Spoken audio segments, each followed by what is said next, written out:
My husband has a daughter who has hated him her entire life, called him a deadbeat, and wanted nothing to do with him, but she recently reported to her school that she was being SA'd at home and now CPS wants her to live with us, but my husband doesn't want her. So, my husband and I are currently cooling down from a fight, and he called me a few things. Everything is a bit of a mess right now, so emotions are running high, but I really need a sanity check and maybe some fresh arguments because I feel like we are going in circles. Long story long, my husband had a daughter when he was in his early 20s with his ex-girlfriend. They were not good for each other, a lot of fighting and just emotional abuse. So they split just before the child was born.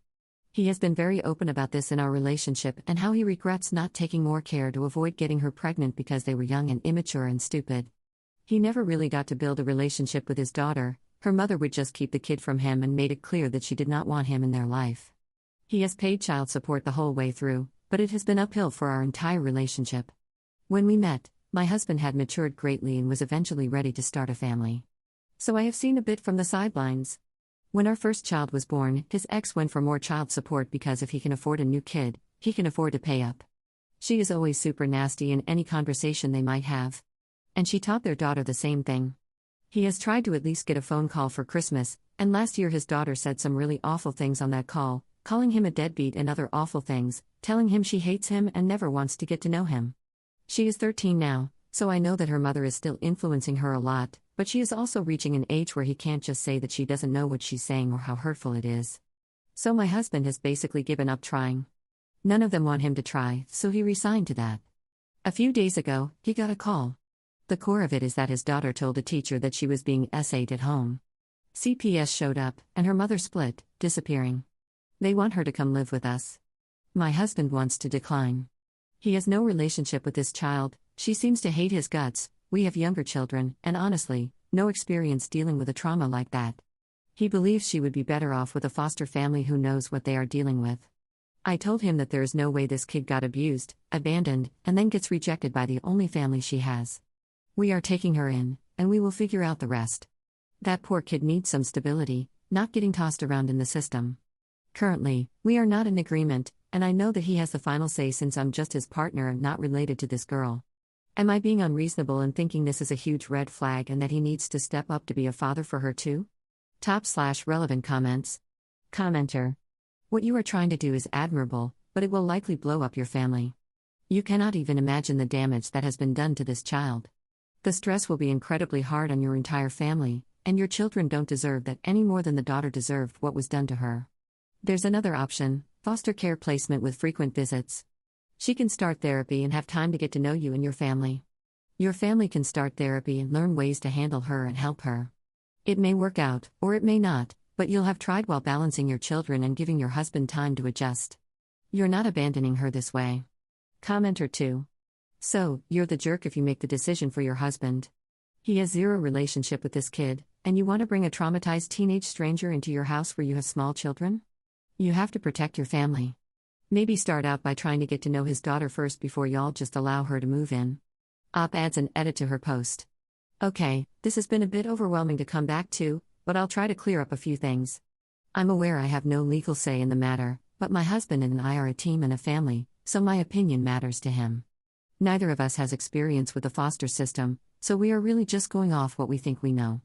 I want to thank everyone who has been able to elaborate a bit more on this. Yes, my husband was a deadbeat dad in the beginning. Later on, he's been able to see that they were a really bad match, but that he probably should have tried harder. Once visits became an option, he tried, but she would forget, not be home, or say it wasn't the date they agreed on, stuff like that. Maybe he could have gone through court, but he just gave up, really. Hindsight is 20/20, but it doesn't change the fact of the now, unfortunately. Adds a second edit to her post. We sat down to have a talk about why the discussion had gone off the rails, not touching the subject yet, but just why we ended up in a screaming match. He told me that he was completely overwhelmed by this and was in a panic. According to him, the CPS person had made it sound like he could take her in or she would go into a system that spits out drug-addicted prostitutes, as one comment colorfully put it. He feels really guilty for letting this happen to his kid. Even if she hates his guts, he feels like he should have done something to prevent this. I guess I was too focused on how bad his daughter might be off right now to truly see that he was hurting just as badly. We've agreed to talk about it again in the morning in a calmer setting and try to get some more facts about what can be done. It's like 2 a.m., and I'm exhausted, but we have both called off work tomorrow so we can take the time we need. I hope there is a positive update in the near future. Update 6 days later. Things are pretty hectic right now, but a lot of people were kind enough to take time out of their day to offer advice and share their own experiences, and I want to say thank you for that. I'm not going into details, there is a lot more going on than I'm sharing here, so I can assure you that divorce is nowhere near on the table for us. We have had several tough talks over the last few days, but once we got past the worst panic, we were a lot more on the same page than we thought. My husband has agreed to take responsibility for his daughter and is looking into emergency custody of her. We are not trying to play family, as some suggested, he is going to take legal charge of her and keep her out of the system. She will not be living with us right now. We have contacted an inpatient therapy clinic that can take her in to start the healing process. My husband is taking leave from work and leasing a second car so he can be there as much as needed/possible. He knows she might never consider him her father or even family, but from now on, we will be her support system. She won't have to depend on a poor, overworked CPS contact, random legal guardians, or constantly changing homes. If she needs therapy, we will get it for her. If she needs legal counsel, we will get it for her. If she needs the system, we will help her navigate it. If she wants to live with a foster family, we will support that. We will make it clear that our support is not conditioned on her playing family with us. She never has to set foot in our home if she chooses not to. We know that she might never appreciate any of it, but that's okay too. We have some savings we can draw from, and we are setting up a college fund for her as well. It won't make her rich, but we hope to be able to cover at least some of it when the time comes. We're starting family therapy as well to begin talking to our kids about the fact that they have a sister and that dad will be gone a lot more for a while. My husband will be starting therapy too, to work on his guilt and hurt from this whole situation. Top/relevant comments. Commenter. Your approach demonstrates a deep commitment to doing what's best for your husband's daughter and your family. The focus on support, therapy, and respect for her autonomy are all vital components of navigating this challenging situation. Ops response. I'll admit, the comments on the first thread were hard to read, but they did make me see that I was too naive. I have no doubt it is going to be hard, but right now we have a plan, some sort of direction for this. Most of it is theoretical at this point, but I hope we can make it work. Second update 3 months later. I'm not going to go into details, but kind people have reached out and offered help and advice, and I want to thank you all for that. We did not ship my stepdaughter off to a mental asylum indefinitely. She was with professionals who could make an in-depth assessment of her health and outline a plan for us while starting the process. My husband was there as much as his daughter and her doctor wanted him to be. Her mom showed up. There is a criminal investigation going on, and my stepdaughter has, with the help of her therapist, testified. We are so proud of her and hope this can be a stepping stone for her to move forward. She lives with us now, and we are working closely with professionals on how to make it work. It's not perfect, it's not easy, it's not fun. But it is not something we would change. And I can't believe I have to say this, but yes, we asked her what she wanted all the way through this. We have not forced her to do anything. Third update 7 months later. Last September, I turned to Reddit after having an argument with my husband. We found ourselves in a difficult situation after it came to light that his daughter from a previous relationship had been SA'd and her mom disappeared. A lot of people weighed in and reached out, and we got some very different perspectives on the whole thing. This is mostly a good update, but there are obviously a lot of bad things popping up along the way. I can't believe I have to spell this out, but we have spoken with my stepdaughter, we'll call her Anne, about every step of the way, what she wanted, how we could make it work. And yes, we have spent a lot of money on this. Thankfully, we were in a decent place financially, and my in-laws have been helping out as well. I guess the bad news first, Mom and her boyfriend showed up eventually, and there is a trial in the works. I can't say too much, but I honestly think my husband was ready to go to jail for murder at several points. Anne testified, on video, thankfully, so she did not have to sit through it in front of those people. My husband is there, with her permission. Anne's therapist had alerted us and the police that he suspected she had been drugged on some occasions, based on things they talked about. My husband came home from that meeting and started researching how to get a gun. No, we did not get a gun with toddlers in the house. Unfortunately, there's no real chance of Mom and her boyfriend going to jail nearly as long as they deserve, which is forever, in my opinion, but they will most likely get some jail time at least. Therapy is going well, all in all. Anne's therapist has facilitated some sessions between Anne and my husband, which have been tough for both of them. A lot of things said. As the title says, Anne lives with us and has since she felt ready to after being in inpatient care for a few weeks. We cleared out the office and got the biggest lock we could find for her door. It's symbolic, mostly, but she can lock that door as much as she wants, on her terms. We only ask that she keeps it fairly clean and no smoking/drugs. She is welcome at all meals but not forced, and I always make enough that she can have it later if she wants. We didn't see much of her in the first months, which was pretty expected from what we were told by our family therapist. One of us is always home, unless we go out all five and available. My husband got more work from home days so we can make it work. We don't force her to interact with her step-siblings, but she is mostly neutral towards them.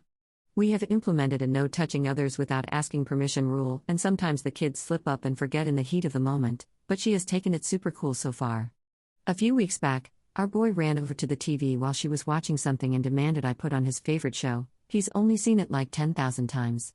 I told him no, Anne is using the TV and he has to wait his turn. Without any prompting, Anne told him it was okay, switched over, and watched an episode with him. He was ecstatic and demanded another episode, which they watched before I pried him off the couch so she could watch her thing. I thanked her and assured her that she was free to say no in the future, and she said she didn't mind really. So, yeah. She's not skipping school more than other teenagers. I know she has some Snapchat streak with some of the girls in her class that they do it every day. She's saving up for a new iPhone, stuff like that. Again, I'm not including all the details of our lives, obviously. There are bad days and fights and yelling too, but I am cautiously optimistic that Anne is going to turn out all right in the end. She is still not calling my husband dad and probably never will, but that's fine.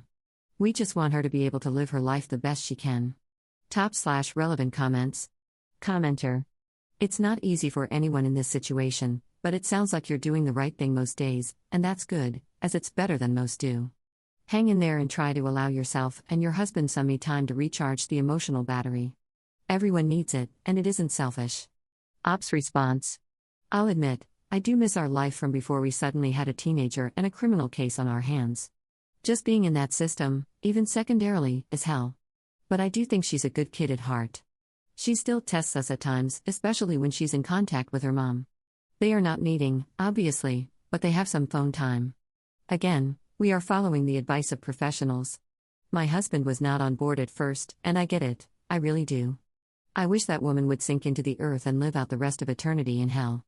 Op defends her husband on not being there for his daughter in her life at the beginning. You may find this hard to believe, but my husband is a very loving and caring dad. He got stuck in a bad situation as a young man and didn't have the resources to resolve it in a good way. He is working so hard to do better for her. He has sat through so many fights where she has hurled insults at him, and all he can do is apologize. He's had to hear these awful details about how his child was abused and blames himself for everything that has happened to her. He has cried more times in the last year than in all the time we have known each other because he can't make that pain go away for her, even though he would take it upon himself in a heartbeat. He can't undo the past, but I'm honestly a little ticked off by all the people painting him like a monster. Commenter 2. Thank you for providing her with the safety and stability she needs to process what happened and take the necessary steps toward healing. I'm also glad to hear that there will be some kind of justice for her, and that they allowed her to testify via video. Her bravery and strength are truly commendable. Ops response. We have really done our best to stress how brave she is being by speaking up and out against them. Once her part was wrapped up, my husband came home with 6 different kinds of ice cream and threw us an ice cream for dinner party.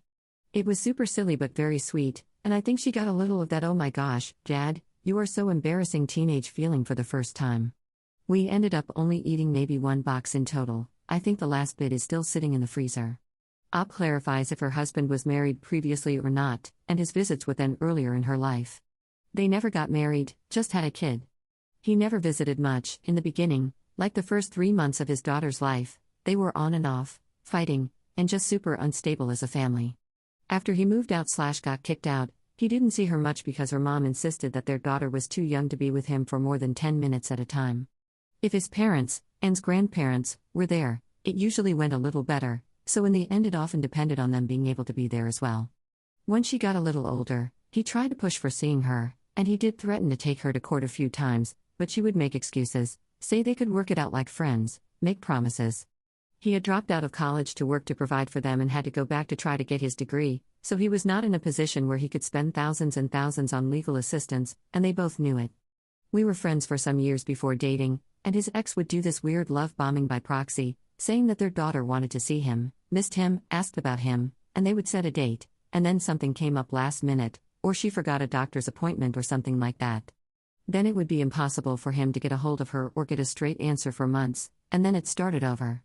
And as she got older, when he did get to see her, birthdays and holidays, she would say things like she wanted to go home, she missed her mother, and throw tantrums until he gave in and brought her back. We offered to take her to Disneyland when she turned 10. We figured it was a dream trip for a little girl, and we could try to get to know her a little, and she refused to go unless her mom was invited, and paid for, too.